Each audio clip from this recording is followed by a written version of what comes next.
Hello everyone, first time మన channel చూస్తుంటే subscribe చేసుకోవడం మర్చిపోవద్దు. వీడియోలోకి వెళ్ళినట్లయితే, నర్మదాకి తన తల్లిదండ్రులు తనతో మాట్లాడట్లేదని చాలా విధాలుగా బాధపడుతూ ఉండడం చూసిన వేదవతి ప్రసాదరావు గారి ఇంటికి వెళ్ళి వాళ్ళకి చందు పెళ్లి శుభలేఖ ఇచ్చి, మీరు మీ కూతుర్ని పెంచారే తప్ప ప్రేమించలేదు, ప్రేమించినట్లయితే వాళ్ళ బాధ, వాళ్ళు తీసుకునే నిర్ణయాలు ఎలా ఉంటాయో మీకు పూర్తిగా అర్థం అయ్యేది.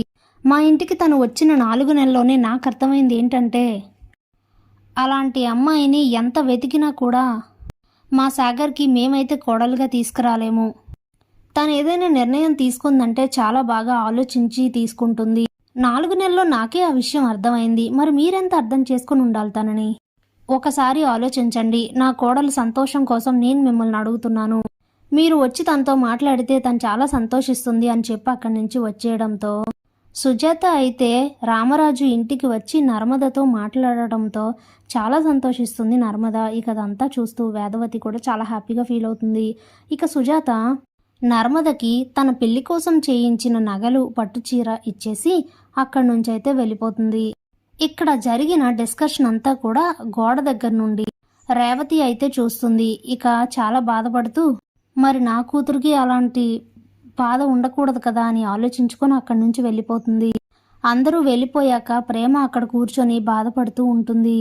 మరోవైపు చందు డబ్బుల కోసం చాలా ప్రయత్నాలు అయితే చేస్తూ ఉంటాడు. అదే విషయం శ్రీవల్లికి ఫోన్ చేసి చెప్పడంతో తను కూడా చాలా కంగారు పడుతూ ఉంటుంది.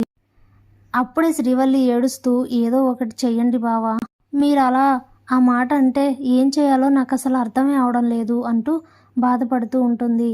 ఇక తను ఏడవడం వింటున్న చందు అయితే, బాధపడకు, ఏదో ఒక ప్రయత్నం చేద్దాం అని చెప్పి ఫోన్ అయితే పెట్టేస్తాడు.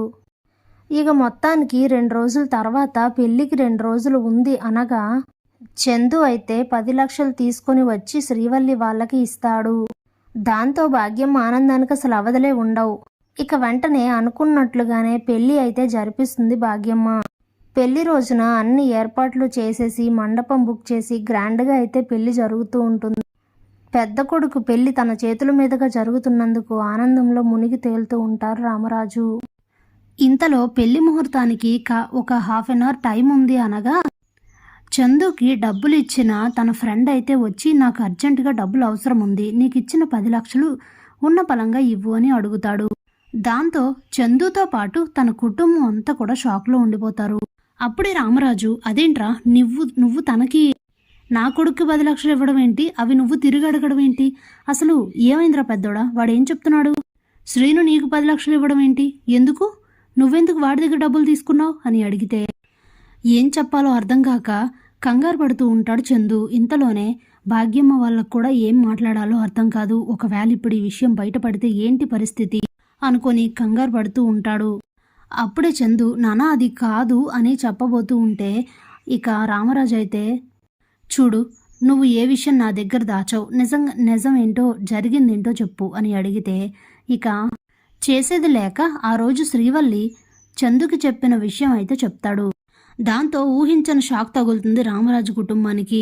భాగ్యం అయితే కుప్పకూలిపోతుంది. ఇప్పుడు ఈ విషయం తెలిసింది, ఏం చేస్తారో, ఎలా ఆలోచిస్తారో, ఈ పెళ్లి జరుగుతుందో లేదో అనుకొని చాలా కంగారు పడుతూ ఉంటుంది. ఇంతలోనే ఇదంతా దూరం నుంచి చూస్తున్న విశ్వకైతే జరిగింది గుర్తు చేసుకుంటాడు. చందుకి డబ్బుల అవసరంతో శ్రీనుని అడగగానే తనకి విశ్వక్ కూడా ఫ్రెండ్ అవ్వడంతో విశ్వక్నైతే అడుగుతాడు. ఎవరికి డబ్బులు అవసరం అని అడిగితే చందుకని చెప్పగానే, ఏ చందు, ఎవరు తను అని అడిగితే తనకి పెళ్ళి ఉంది, సో తనకి డబ్బులు అవసరం అయ్యాయంట అని అంటే, ఇదేంటి, రామరాజు పెద్ద కొడుకు పేరు కూడా చందుయే కదా, ఇప్పుడు తనకు కూడా పెళ్ళే కదా అంటే, ఈ చందు ఆ చందు ఒకటేనా అని ఆలోచించి చందు ఫోటో పంపించి తినేనా అని అడిగితే అవునని చెప్తాడు. వెంటనే తన ప్లాన్తో ఈ డబ్బులైతే అరేంజ్ చేసి ఇస్తాడు విశ్వక్. ఇక పెళ్లి రోజు కరెక్ట్గా అదే టైంకి తన శ్రీనుని విశ్వక్ అయితే డబ్బులు అడుగుతాడు. ఇప్పటికిప్పుడు ఎక్కడ తేను అని అడిగితే, నువ్వు ఎవరికిచ్చావు వాడినే అడుగు అని చెప్తాడు.